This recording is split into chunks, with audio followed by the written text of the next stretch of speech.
Muy buena familia de La Teja, nos encontramos con don Marco Rodríguez, candidato presidencial del Partido Esperanza y Libertad. ¿Cómo está, don Marco? Gracias, Rocío. Muy amables por su invitación. Yo me siento muy complacido de que ustedes me hayan invitado, muy contento de que este proceso en el que estamos sea un proceso democrático para Costa Rica. Sobre todo un saludo a todos sus lectores y me imagino que lo siguen también en redes sociales, así que un fuerte abrazo a todos. Con todo gusto.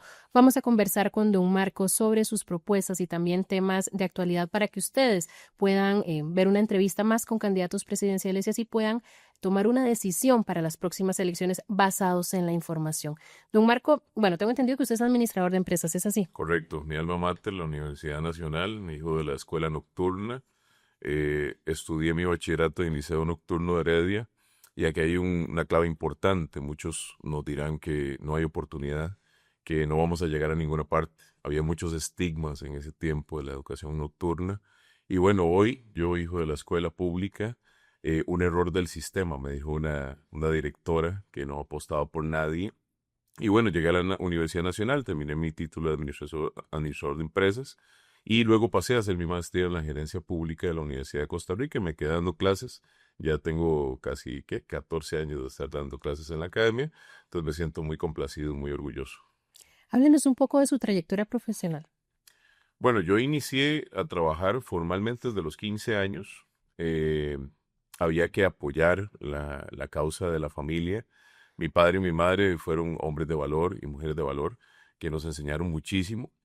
Yo soy el mayor de 5 hermanos, entonces ellos ya estaban en el colegio y me dio la oportunidad de estudiar ahí en nocturno y trabajar. Entonces empecé en una oficinita, recuerdo haciendo papeleo en contabilidad, entonces llevaba algunas cositas de aprendizaje general en esta empresa. Luego estuve vendiendo libros, que era un oficio maravilloso para mí. Fui peón de construcción también, entonces recolector de café desde los 5 años. Y a los 17 años me incorporo formalmente ya a una organización en logística, hice aduanas como desde los 17 hasta los 20 años. Y a los 20 ingreso al Instituto Costarricense de Electricidad, que fue la primera institución pública en la que pude tener un contacto general de qué era lo que hacíamos, cómo lo hacíamos, una gran organización. Hacía contratación pública, entonces aprendiendo de una materia muy densa, muy compleja, pero me gustaba muchísimo. Entonces también estaba la parte financiera, la llevaba en paralelo con la carrera, entonces aprendiendo de esta expertise. En el 2012, estando yo en la maestría, me da la oportunidad de trasladarme al Poder Ejecutivo, el Ministerio de Hacienda, en lo que llamábamos la Dirección General de Bienes y Contratación Administrativa, hoy la DECOP, después del ajuste a la norma, y hacía convenios marco, que es algo que las instituciones utilizan como medios de compra para economía procesal, en el articulado en aquel momento es 153 y hoy creo que es el 208 por ahí en el tema de la ley.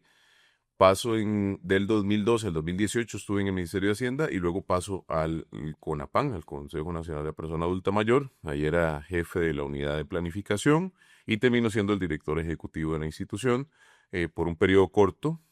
También fui presidente del Museo de Arte Costarricense y vicepresidente, entonces muy ligado también a la parte de la cultura, de casi 20 años de experiencia en el sector público donde he podido participar de muchas juntas directivas, de diferentes capacitaciones, sobre todo en materia de contratación pública, presupuesto, administración, planificación, estrategia, riesgos, gestión corporativa, desde una parte más técnica que política y apoyando a los políticos en sus ejecuciones. Este año tomo la decisión de retirarme y buscar nuevos bríos profesionales. Y bueno, como Dios es diferente a nosotros y él pone las cosas ahora en mi primera contienda político-electoral como candidato presidencial del Partido Esperanza y Libertad en un proyecto súper importante para Costa Rica, sobre todo una propuesta de valor diferente, donde la técnica rige más que la política, donde el servicio está por encima del poder. Háblenos un poco sobre su familia. ¿Es casado? ¿Tiene hijos? Bueno, fui casado. Yo me casé en el 2024, me divorcié de la madre de mis hijos, a quien respeto muchísimo, en el 2020. Creo yo que era necesario, sobre todo para cada cual. 5 hijos de matrimonio, una en el cielo, que me cuida muchísimo, María Jesús, y 4 niños aquí en la tierra. Mi hija mayor tiene 15, 13 Isaac, Juan Pablo XI, y David va para 9 añitos ahora el 24 de diciembre. Entonces me siento muy orgulloso de ver que Dios ha sido fiel. Crecí en un hogar cristiano, católico, apostólico, romano y practicante, ¿verdad? Entonces mis papás, mi padre ministro de la comunión, mi mamá catequista. Entonces nos enseñaron mucho el tema de los valores, cimentar sobre todo en la vida cristiana, la fe bien cimentada desde una perspectiva no tan cerrada, y yo te puedo decir, muy abierta al diálogo.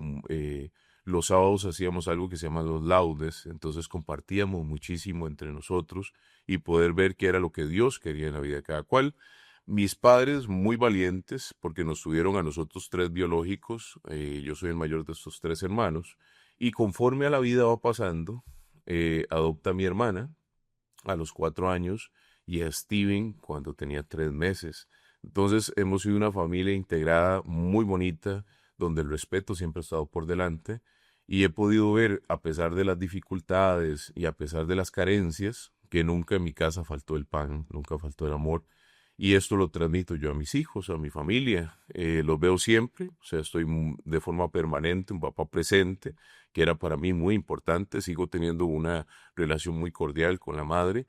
Y bueno, tenemos proyectos juntos también que llevamos adelante por el bien de nuestros hijos, y sobre todo en una educación, creemos nosotros, de mejor calidad, para que ellos sean buenos ciudadanos, buenos cristianos y personas de honor. Ujú. Don Marco, es usted futbolero y lamentablemente este fin de semana no le fue muy bien porque es apricista, pero Me encanta el fútbol. háblenos un poquito de su faceta futbolística porque incluso jugó fútbol. Sí, jugué fútbol en las ligas menores de el antiguo Santa Bárbara, mi cantón, a quien amo muchísimo, Herediano de Cepa, cédula 4.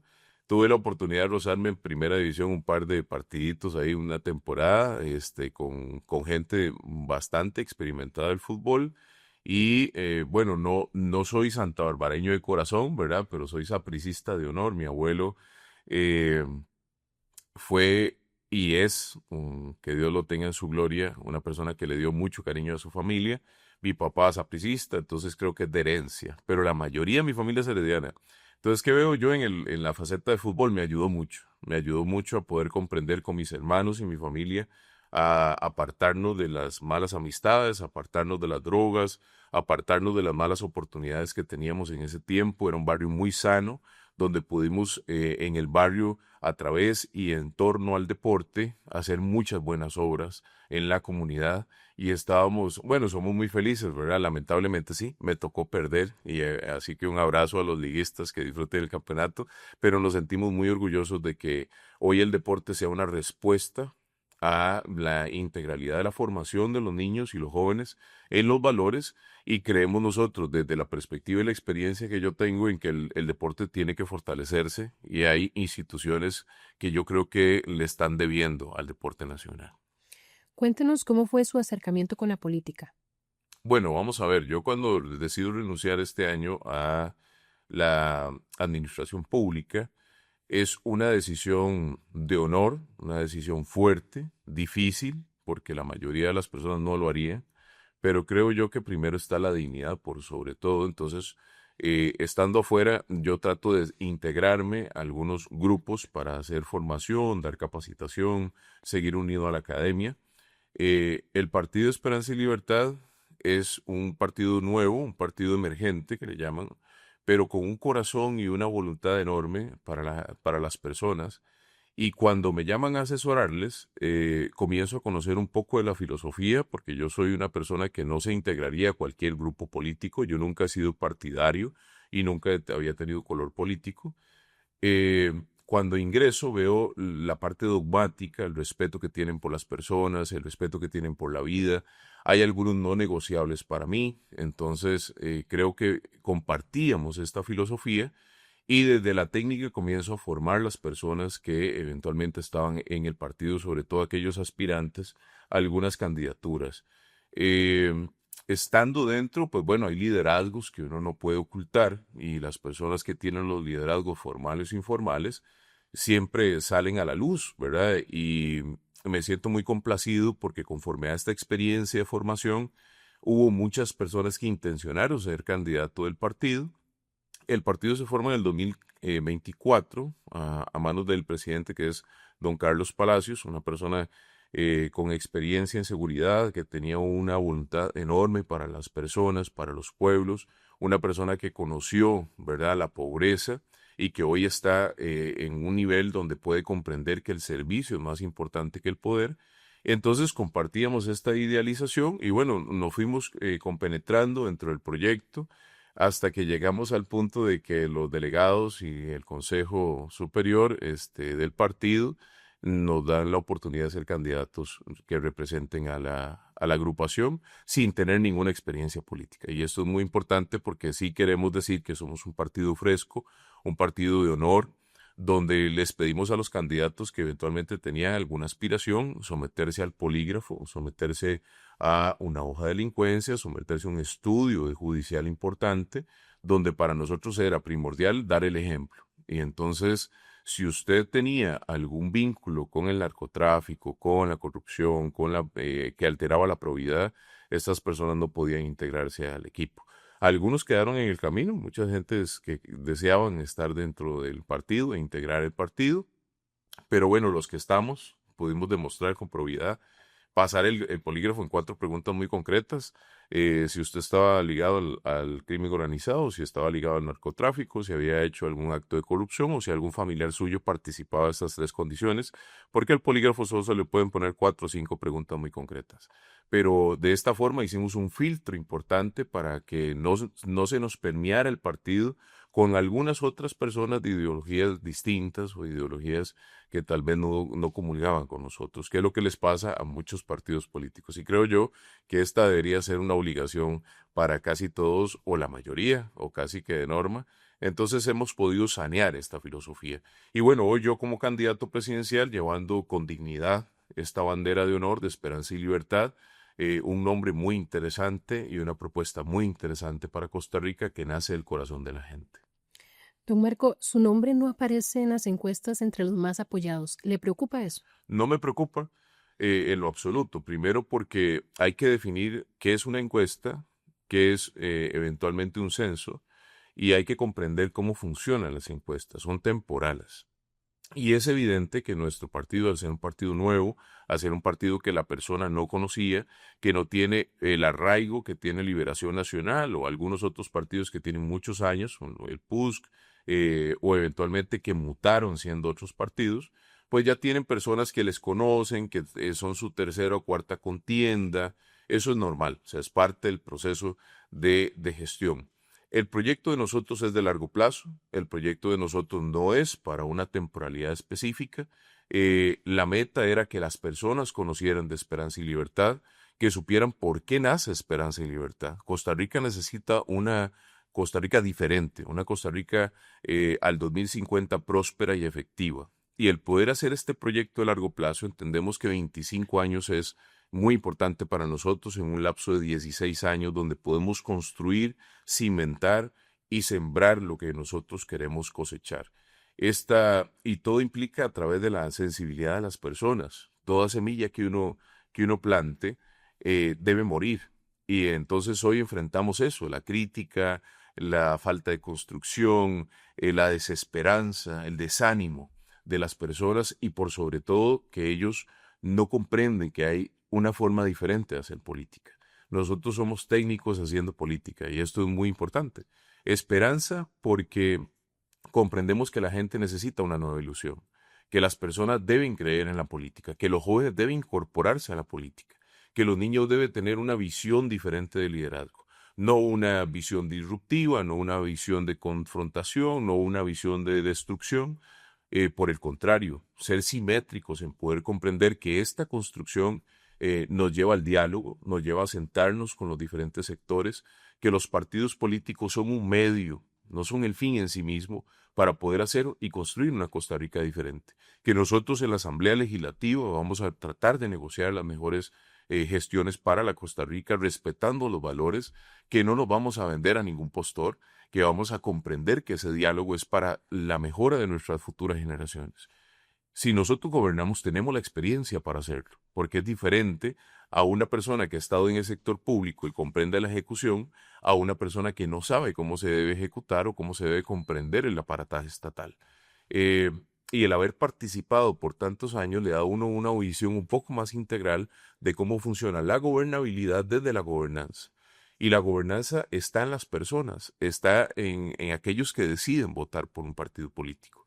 Y Esperanza y Libertad, consciente de esta situación, busca el segundo factor, que es la libertad de la persona siempre en el voto, sobre todo un voto informado, constructivo, que vayan, lean las propuestas de todos los candidatos. En la parrilla hay gente muy buena, he tenido la experiencia de conocer gente con mucha visión, y el poder entrar en esta gestión pues me sirve a mí primero de experiencia y segundo para que puedan comprender que a pesar de que de todas las vicisitudes, las dificultades y la forma infructuosa que la gente dice que son las encuestas, podamos aterrizar en que si por uno, Rocío, vale la pena, por uno lo vamos a hacer. Y si una persona se convence de que este proyecto es diferente, pues vamos a tener una oportunidad en el corto plazo donde la filosofía va a cambiar, donde los vamos a proteger a los niños, protegemos a los jóvenes, a las personas vulnerables, a las personas adultas mayores, a las que respeto y quiero muchísimo, y que sé que son la experiencia del Costa Rica del mañana y que no son la basura de la sociedad, como algunos se han atrevido a decir. Nosotros respetamos a todas las poblaciones con discapacidad que han tenido tanto que decir, y dentro de esta gestión social podemos compartir filosofías con la empresa privada, con los que quieren construir una Costa Rica diferente, con los que tienen proyectos de corto, mediano y largo plazo, pero se trata de llegar al diálogo. El desempleo es uno de los principales problemas que afecta al país. Según la última encuesta del INEC, 137.000 personas están sin trabajo ahorita. ¿Qué acciones concretas ejecutaría usted, Marco, en un eventual gobierno para disminuir el desempleo? Hay varias secciones aquí importantes que construir. Lo primero es que si nosotros no hacemos una formación técnica de calidad, no vamos a tener empleos de calidad. Entonces esto empieza desde la educación. Costa Rica está en un sistema educativo que no es de calidad, que ha sido afectado y las encuestas lo determinan, los estudios lo determinan, el diagnóstico lo determina. No podemos paralizar al país por el análisis. Entonces, nosotros la primera formación que tenemos es integrar al programa educativo dos grandes intenciones. Creemos que el bilingüismo no es una opción, es una obligación del Estado para que estos niños y estos jóvenes, cuando salgan de quinto año de colegio, tengan el segundo idioma ya como base para seguir su formación profesional, no como una opción, no que después en su vida universitaria digan tengo que estudiar inglés. Y si pueden un tercer idioma, genial. Lo segundo es la formación en finanzas personales. Si usted no le dice a un niño o un joven cómo funciona el dinero en el corto, mediano y largo plazo, va a poder entender o no va a poder entender más bien cómo funciona el dinero en el trabajo o en la inversión. Pero si nosotros le formamos desde pequeñitos a entender qué es un egreso, qué es una inversión, qué es un ingreso, cómo funciona el valor del dinero, por qué usted no puede gastar más de lo que gana, por qué usted no puede endeudarse más con los intereses que tiene, por qué si usted toma una tarjeta de crédito, usted tiene que pagar impuestos de más del 40, intereses del 40% o más. Los niños van a entender que hay responsabilidades dentro de todo lo que hagan. Y si yo le doy 100 colones, él va a saber que esos 100 colones, una parte tiene que ahorrarla, una parte la va a gastar, una parte la va a invertir. Esta formación de largo plazo nos permite a nosotros tener una Costa Rica de aquí al 2050 diferente, porque van a haber más emprendedores, más empresarios y sobre todo con conciencia social que nos permita seguir un sistema formal. Aquí hay retos importantísimos. Primero, comprender que las pensiones en el 2050 están deterioradas, sobre todo la pensión del IBM, y hay que comenzar a tomar decisiones con base en la inversión de infraestructura pública. Pero bueno, cuando nosotros comprendemos que el empresariado tiene necesidad de poder generar más empleo y empleo de calidad, y si ya tengo las personas formadas, el reto más importante entonces es cuál es mi carga de impuestos para que un país sea próspero y seguro. Vamos al segundo elemento, el tema de que si ellos creen que si nosotros vamos a poner más impuestos, nosotros no creemos más impuestos, no crearemos más impuestos, administraremos con esta disciplina fiscal los impuestos que tenemos. Entonces hablamos de contención del gasto, hay muchos gastos que son programados en las instituciones, que simplemente comienzan a generar y comienzan a gastar, porque están en la partida 5, entonces hay que hacer la contratación pública porque si no me quitan el presupuesto. Esa es la visión que tienen muchos colaboradores públicos. Si nosotros generamos proyectos desde la contención del gasto, nos va a quedar un poquitito más de dinero para invertir eventualmente en la infraestructura pública y en la infraestructura privada de concesión. Muy importante. Lo segundo es comprender que la disciplina fiscal necesitamos nosotros mejorarla. La tecnificación está, el sistema está, el Ministerio de Hacienda ha hecho un gran esfuerzo para poder implementar toda la gestión tributaria y aquí entonces lucharemos contra la evasión y la elusión de los impuestos. Y la tercera forma es comprender cómo funciona la infraestructura de inversión. Si yo le doy seguridad al empresariado de que tenemos un control efectivo del gasto, un control efectivo de la gestión administrativa tributaria, el empresario y la inversión extranjera directa dirán, Costa Rica se puede convertir en un trasiego de mercancías muy importante. 4.300 bienes y servicios tiene Costa Rica en este momento para el mundo. Y el poder comprender que la seguridad de estas mercancías le va a permitir a estas empresas tener muy buena calidad técnica. Entonces los parques empresariales en zonas específicas nosotros los estamos trabajando. En cada una de las provincias todo el equipo constructor de Esperanza y Libertad tiene la obligación de ir a ver cómo están los proyectos de inversión local, cómo están los proyectos con las municipalidades y el IFAM tendrá la obligatoriedad de llegar a ellos para ir construyendo estos parques industriales de inversión. Los empresarios quieren invertir en Costa Rica, pero están exigiendo otro elemento sustancial aparte de la educación de mejor calidad, que es la seguridad del Estado. Entonces, cuando hablamos de seguridad, el Centro de Mando y Monitoreo Integral de Costa Rica no es una opción. Vamos a poner en los puertos, aeropuertos, aduanas la mejor calidad técnica y Costa Rica cree la gente que es muy pequeña. Nosotros tenemos 3 realidades, la realidad de las costas, la realidad de la GAM y la realidad de la zona rural, que a veces una de ellas no tiene las mismas oportunidades que las otras. El poder comprender que no les podemos dar una educación técnica en algunas materias a la zona rural, sino que hay que priorizar el tema agropecuario o el tema agro en general, nos permitirá a nosotros volver a la tierra, tecnificar a estas personas y tener mejores condiciones. En las costas, la pesca, el agricultor, el ganadero, el poder comprender cómo funciona, pero nosotros estamos extendidos hasta la frontera con Galápagos, que en mar territorial nosotros tenemos el triple o el cuádruple de territorio que tenemos en Costa Rica natural. Y hay proyectos de inversión que sí debemos nosotros generar para mejor empleabilidad. Por ejemplo, se ha hablado mucho del Canal Seco, hay un proceso de estabilidad y sostenibilidad con el Estado. Nosotros tenemos la responsabilidad de que Costa Rica sea una Costa Rica verde, porque fue lo que decidimos en el largo plazo, con sello y garantía a los turistas de que somos mejor que cualquier otro país en el mundo para poder visitar. Nosotros debemos garantizar que ese turista extranjero pueda invertir su dinero aquí. También debemos garantizar que debemos tener mejores costos para los turistas nacionales y poder conocer todas las bellezas que nosotros tenemos. Entonces la sostenibilidad es importante. El área de protección, ser nosotros muy celosos con ella. Hemos hecho un esfuerzo desde el año 86, 76 inclusive, para poder enverdecer nuestra Costa Rica, proteger la biodiversidad y eso nos lleva a que tengamos hoy casi el 6%. Entonces hay muchos retos, hay muchas oportunidades y creo yo también que los partidos tenemos la obligación de sentarnos a la mesa, traer las mejores oportunidades y hablar con seriedad para poder tener mejores empleos y empleos de calidad. El tema de la seguridad del país es lo que más preocupa a los costarricenses en este momento. Para usted, don Marco, ¿cuál ha sido el principal error de ese gobierno en materia de seguridad y qué acciones concretas ejecutaría usted? Mire, Rocío, Esperanza y Libertad no critica a nadie. Todos los gobiernos han cometido buenas y malas acciones. Y hablo de todos los gobiernos de aquí para atrás. Todos los gobiernos se van a equivocar de aquí para adelante, ¿verdad? Siempre tendremos acciones de mejora. Creo yo que el tema de la protección del trasiego de las mercancías es fundamental.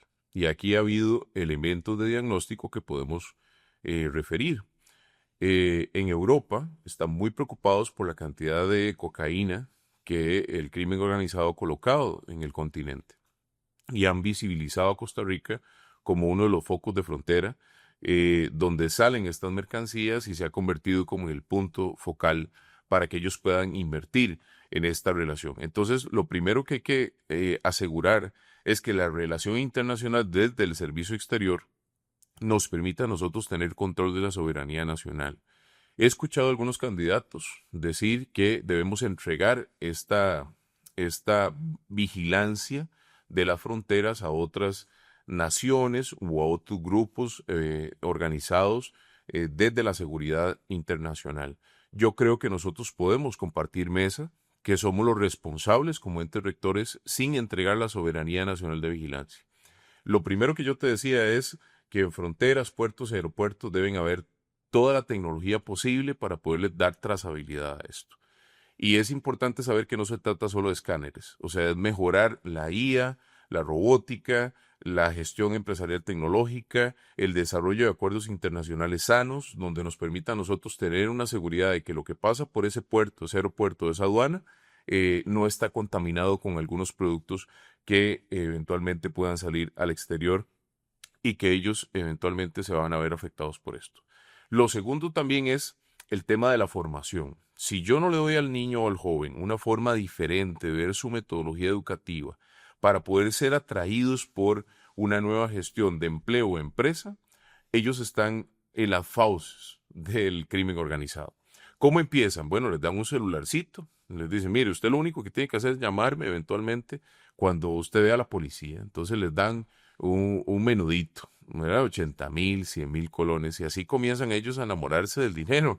Después los pasa a la segunda etapa, bueno, ya usted no me va a hacer esto, ahora me va a hacer esta función.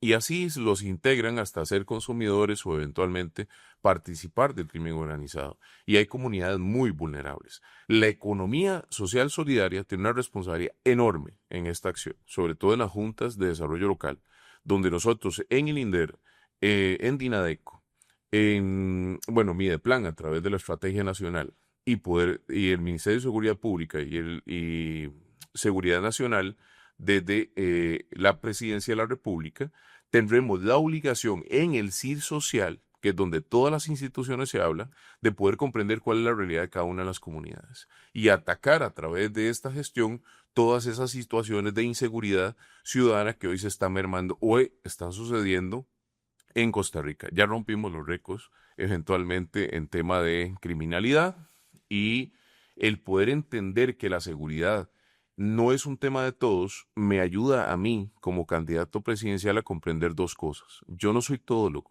yo no soy experto en seguridad. Mi mano derecha es don Carlos Palacios, tiene 25 años de trabajar el tema, un hombre que conoce de seguridad nacional, un hombre que sabe cómo funciona y que tiene la federación para poder apoyar esta gestión a nivel nacional. Entonces creo yo que hay que alinearse con las personas que conocen del tema. Yo no puedo rechazar eventualmente tampoco a nivel de servicio exterior la ayuda de cualquier país que quiere venir a aportar en tema de seguridad. Entonces es un tema de equilibrio, un tema de comprensión. Hay que ir a la asamblea a negociar muchísimas cosas porque Esperanza y Libertad es un partido, sobre todo, que respeta la legalidad, que respeta la institucionalidad. Nosotros no venimos a imponernos, nosotros no venimos a hacer gestión meramente antojadiza, sino desde la técnica el poder comprender cómo funciona. El devolver eventualmente el control de las costas a la Policía de Control de Drogas es importante para nosotros. Saber dónde los vamos a colocar y por qué los vamos a colocar estratégicamente. Empoderar a nuestras policías y darles los recursos necesarios para que vayan a los barrios a contener este crimen organizado también es importante. Y tenemos el presupuesto para poder dotar a las policías de lo que corresponde. Y también el control general dentro del marco de la legalidad para que la trazabilidad de la información llegue a la Fiscalía de forma oportuna.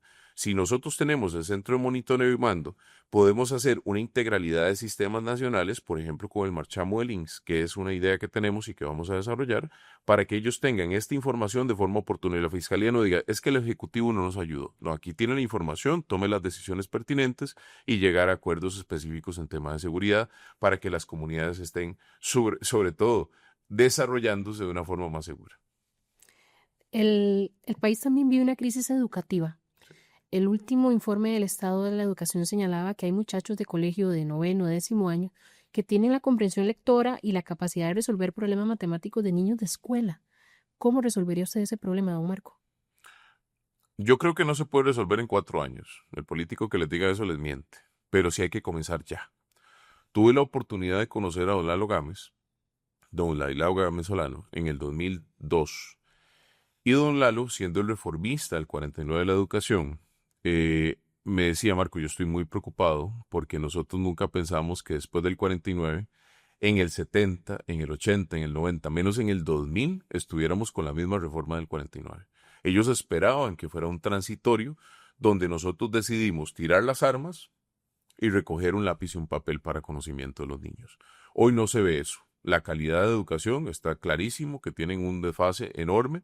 Tuvimos el reto de la pandemia, que esto también afectó esta comprensión, y nosotros tenemos que actuar ya. ¿Qué tenemos que hacer? Bueno, eso es muy importante. ¿Cómo lo vamos a resolver? Integrando eventualmente a las aulas el poder al maestro sobre la jerarquía de los estudiantes. Y se trata meramente de quitarles lo administrativo para que se dediquen a educar. ¿Esto se puede resolver? Sí, hay que hacer una reforma, obviamente, en el MEP sobre cuáles son las plazas administrativas y contemplar que cada una de estas escuelas y colegios tiene que darle lo administrativo al administrativo. El docente está cansado de hacer informes, reportes, programas, planeación, etcétera, y pasa mucho tiempo en eso. Eso es lo primero. Lo segundo, comprender que la ley 9999 tuvo una muy buena intención de proteger al niño y adolescente, pero le quitó al maestro y tienen miedo de ejecutar con jerarquía en las aulas. Y aquí hay un equilibrio. Hay algunos maestros y docentes que sí se han equivocado, pero existe la norma legal y la jurisprudencia para poderle dar trazabilidad y eventualmente tomar decisiones con ellos. Pero no pueden pagar justos por pecadores. Hay algunos docentes que hoy tienen miedo de ejecutar alguna gestión de jerarquía sobre sus estudiantes, y también tienen una responsabilidad enorme los papás. O sea, porque quieren mandar a sus hijos a que la escuela los forme, los eduque, pero ellos no tienen ninguna responsabilidad. No es que yo los mando a la escuela. Ah, no, no, usted desde su casa tiene que formar a este niño, tiene que educar a este niño en valores para que llegue a aprender al aula y aprender bien, con calidad. Yo fui hijo de la escuela pública y me siento muy orgulloso de decir que tuve la oportunidad de tener un maestro que fue formado en la escuela normal. Creo que fue de las últimas generaciones. Y siempre la disciplina era un tema muy importante. Fue don Carlos Luis, a quien le mando un fuerte abrazo. No sé cuántos años tendrá ya don Carlos, pero le quise mucho y le aprecié mucho porque era un hombre muy estricto. Era un hombre con disciplina, con autoridad, con complementariedad, pero sobre todo tenía una calidad de educación impresionante. Entonces, el poder comprender que la metodología para el estudiante hoy no es atractiva. O sea, el estudiante hay que tecnificar las aulas. Y el tecnificar las aulas significa, sin duda alguna, invertir lo más cercano al 8% de educación en el constitucional. Y el poder comprender que si yo no le doy al niño de hoy, que viene con un chip diferente, que viene con robótica, autonomía, inteligencia artificial, desarrollo de las comunicaciones, que saben comunicarse con sus amiguitos a través de Discord, Roblox, un montón de herramientas que tienen hoy para el trasiego de información, ellos no van a llegar a un aula metodológicamente y de forma pedagógica a escuchar a un maestro. O sea, hay que darle las herramientas para que se enamoren de un sistema diferente. Hay que tecnificar las aulas. Y por sobre todo darles las herramientas en habilidades blandas, me parece a mí, que nos ayude a construir una Costa Rica de mediano plazo para que salgan de este rezago importante. Hoy van a tener las universidades un reto enorme con todos los muchachos que salgan para ver cómo los van a seguir formando dentro de sus carreras profesionales. Tal vez deban ajustar un poco el tema de las aulas y la metodología, pero sin duda alguna nosotros desde el minuto uno vamos a intervenir en el Ministerio de Educación Pública, una política pública seria de educación. O sea, tuve la oportunidad de construir la política pública de vejez y envejecimiento de Costa Rica, es la que está actualmente utilizada por el gobierno, y cuando hay experiencia para poder desarrollarla, podemos tener certeza de que vamos a hacer una política seria. La vamos a entregar al segundo año, es la meta de nuestro gobierno, para que las personas comiencen a ejecutar, y eventualmente también el reto de la pirámide poblacional.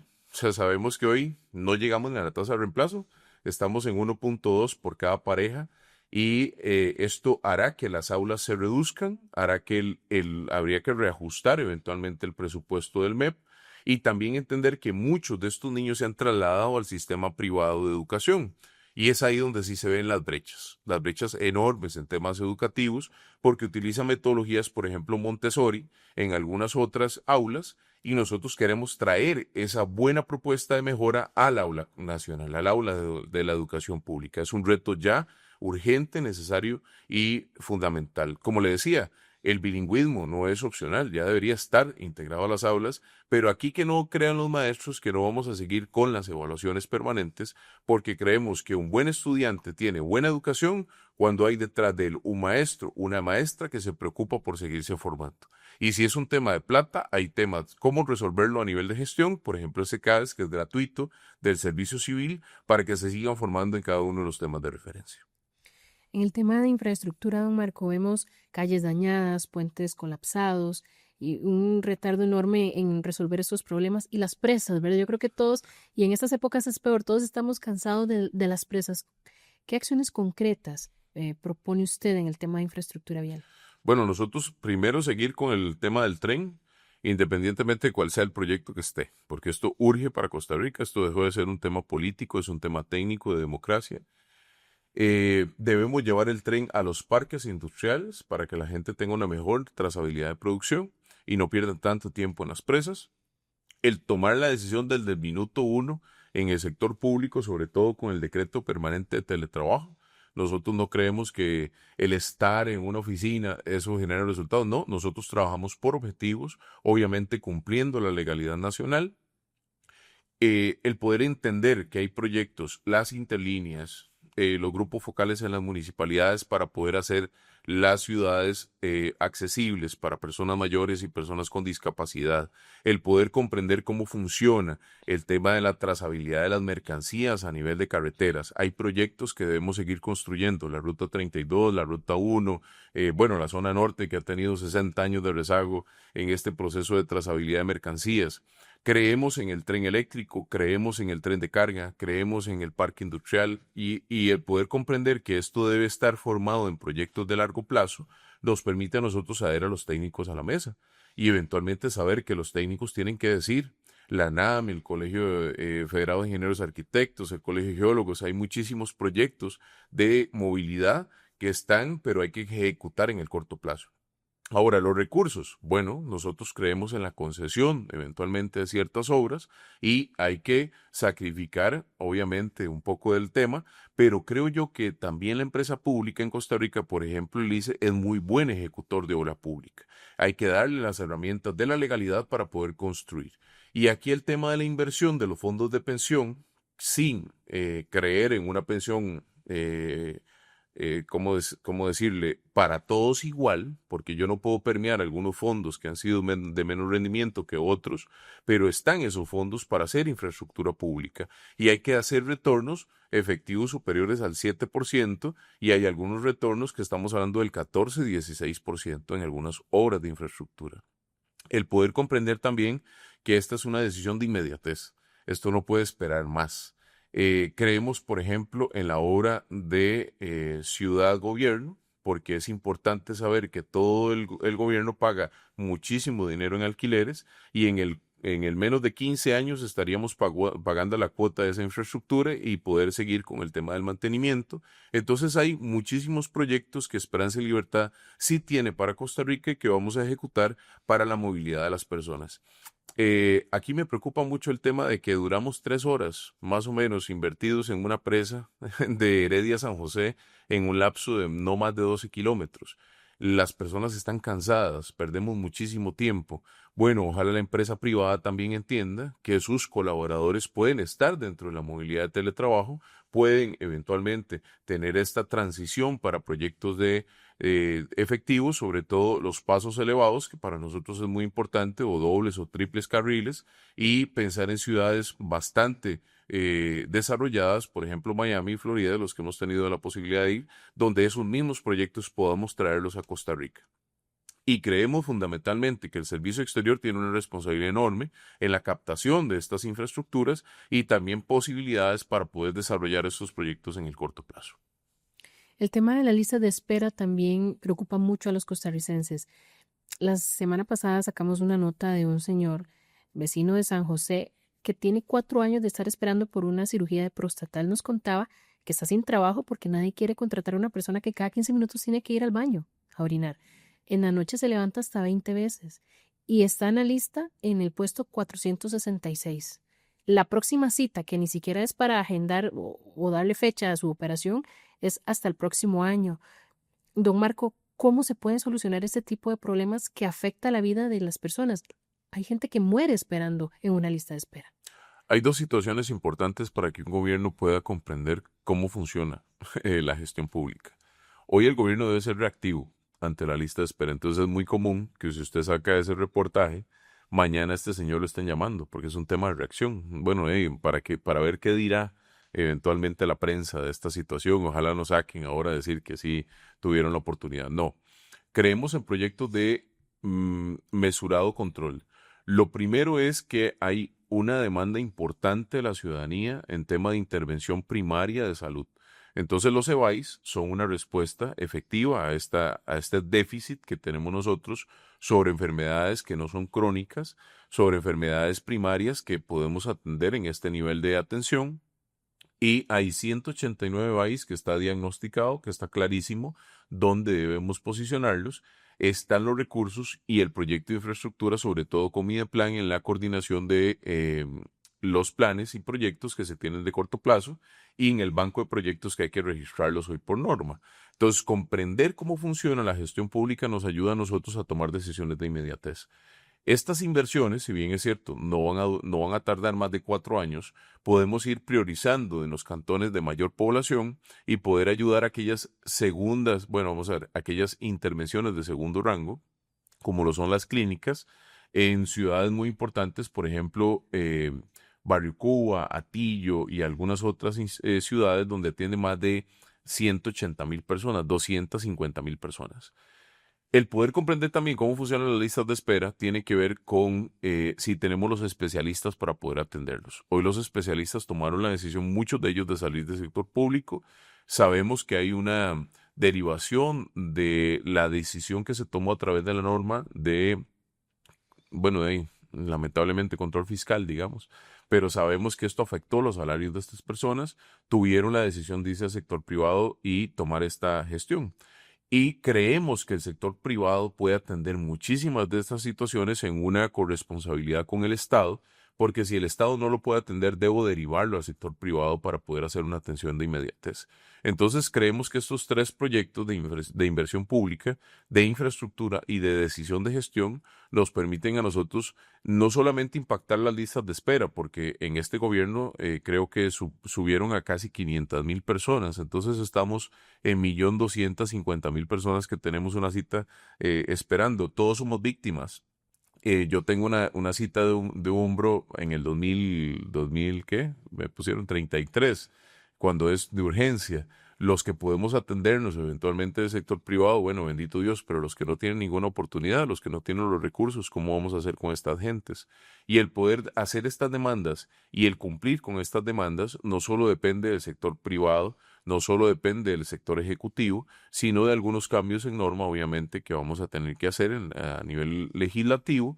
Y obviamente los jueces también están demandando los recursos de amparo y las resolutorias, donde se le hacen las intervenciones, esto, de forma reactiva a los pacientes.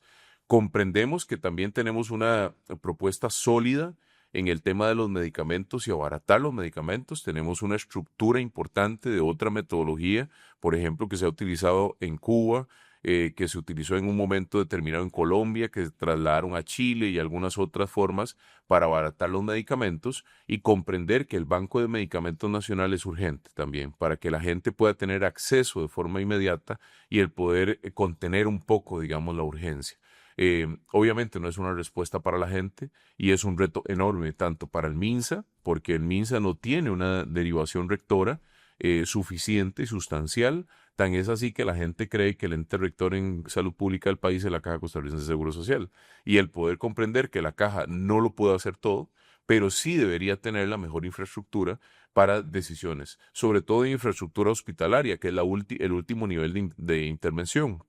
Nosotros creemos que el Hospital de Cartago no puede esperar más, o sea, esto ya es una urgencia para la gente, el Hospital de Limón, el hospital también en Zona Norte, el poder comprender cómo funciona este sistema hospitalario para que podamos atender las necesidades de los pacientes con mayor criticidad. Y también entendemos que hay algunos retos importantes, sobre todo con las enfermedades crónicas y las enfermedades terminales. Nosotros debemos responder a los pacientes con cáncer, debemos responder a los pacientes que tienen una afectación en salud que les va a quitar su vida en muy poco tiempo y deben tener mejor calidad de vida, y sobre todo con los pacientes de los adultos mayores. Hemos hecho un trabajo enorme a través de gestión donde se les ha respetado el tiempo, porque los médicos no puede ser que atiendan a una persona adulta mayor en 5 minutos. A ver, hay que entender cuál es la trazabilidad de ese tiempo. Y si no tenemos la cantidad de médicos necesarias, pues bueno, vamos a seguir trabajando en el sistema de formación. Hay que trabajar el sistema de formación en especialidad, tanto con la empresa privada como con la empresa pública, que en este caso la Universidad de Costa Rica ha tenido un baluarte, un estandarte importante, pero hay otras universidades que deberían estar dando especialidad y así poder atender en el mediano plazo estas listas de espera e inmediatez, y creemos nosotros que en una respuesta de 6 años tendríamos por mucho rebajadas estas listas de espera de forma inmediata. Eh, Vamos a ver, ningún político les va a resolver esto en 4 años, pero poder comprender que ya tenemos que actuar es una labor de todos. Y hemos hablado a algunos candidatos de que si no llegamos a la presidencia de la República, vamos a tener mesas de trabajo continuas para poder apoyar la gestión del Ejecutivo y poderles dar las herramientas necesarias para que tomen las decisiones y poder ayudar a las personas que son al final el usuario final y los que deben ser respetados desde la salud pública de este país. Don Marco, su paso por el CONAPAN le permitió conocer de cerca los problemas que enfrenta la comunidad adulta mayor. Cuéntenos, para usted, ¿cuál es tal vez el principal obstáculo que tienen estas personas en la actualidad? En la ENADO del 2021 se dijo que eran 650,000 personas adultas mayores aproximadamente las que tiene Costa Rica. El gobierno solo atiende, bueno, de estas 650,000, 230,000 estaban en condición de pobreza o pobreza extrema. Y el Estado solo atiende 25,000 personas. O sea, nosotros no llegamos ni al 11% de esa población. ¿Dónde están estas personas adultas mayores? Las personas adultas mayores enfrentan el mayor reto, que es el tema de la violencia y el abandono. Son dos temas gravísimos que está pasando Costa Rica, porque no es un tema general que podamos abordar de forma integral, de forma rápida, sino que necesita el compromiso de muchísimos agentes, de muchísimos stakeholders. Hablamos de violencia patrimonial, hablamos de violencia física, psicológica y lamentablemente sexual. O sea, hay muchísimos adultos mayores que están sufriendo este flagelo en los últimos días de su vida sin dignificar, y muchísimos de los responsables son su familia. Y esto es lo que más nos duele, que desde los más cercanos esté sucediendo estas cosas. Cuando yo ingresé al CONAPAN en el 2018, habían 473 casos de abandono en hospitales de forma inmediata. Cuando yo salgo en este año del CONAPAN, hay 2,350 denuncias por abandono en hospitales de adultos mayores. Y esto habla muy mal de la Costa Rica que queremos para largo plazo. Entonces, primero, dignificar al adulto mayor.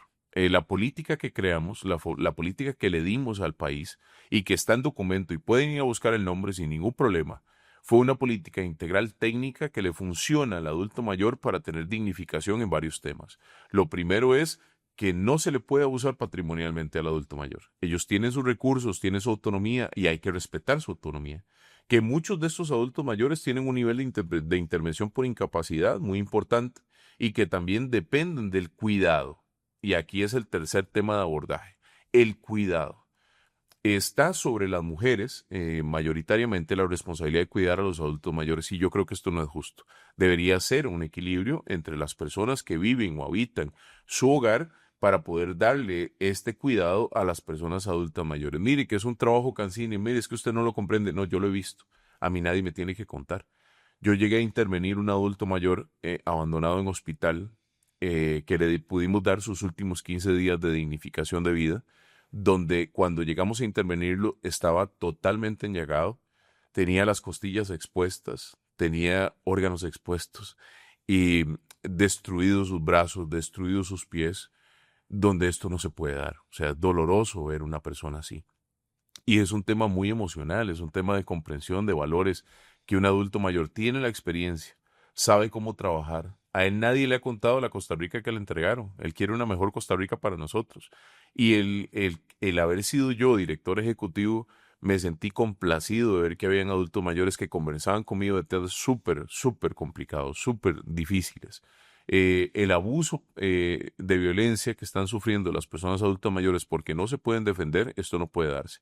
Respuesta: ejecutar la política pública actual, mejorarla en el largo plazo. Tenemos un plan al 2033 muy efectivo, lo pueden leer completamente. Respetar la dignidad de estas personas y sobre todo la institucionalidad tiene una responsabilidad enorme. Aquí las municipalidades, los entes privados que tienen que ver con persona adulta mayor, hablo de AGECO, hablo de JUPEMA, hablo de muchísimas otras instituciones, nos permite derivar que el CONAPAN debe fortalecerse. El CONAPAN debe ser un ente rector real para Costa Rica. No debe ser una institución anexa a un ministerio, como lo interpretó este gobierno y quiso hacerlo a través de una norma, pasarlo al Ministerio de Salud, y tampoco se puede estigmatizar de que el envejecimiento es una enfermedad. El envejecimiento es una etapa normal de la vida donde todos vamos a llegar. Si hay una certeza, Rocío, que tenemos hoy es que vamos a envejecer y nos vamos a morir. Pero lo claro es que después de los 65 años, que es el rango de edad que pusimos, podemos comprender que hay personas que necesitan dignidad en esa última etapa de su vida. E inclusive hemos hecho retos importantes. Las personas con síndrome de Down, a partir de los 40 años, se dignifican como persona adulta mayor. O sea, hay muchas características que debemos traer a la mesa.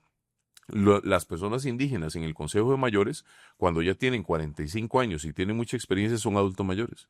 Y nosotros no lo respetamos porque creemos que la edad es solo un rango. Entonces hay que comprender la visibilidad de cada una de estas poblaciones. Pero sobre todo, el reto de accesibilidad para las personas en el largo plazo. Las municipalidades deberían ser ciudades amigables con la persona adulta mayor y personas con discapacidad. Y de aquí al 2050 seremos 1.350.000 personas adultas mayores. Más del 36% de la población va a ser persona adulta mayor.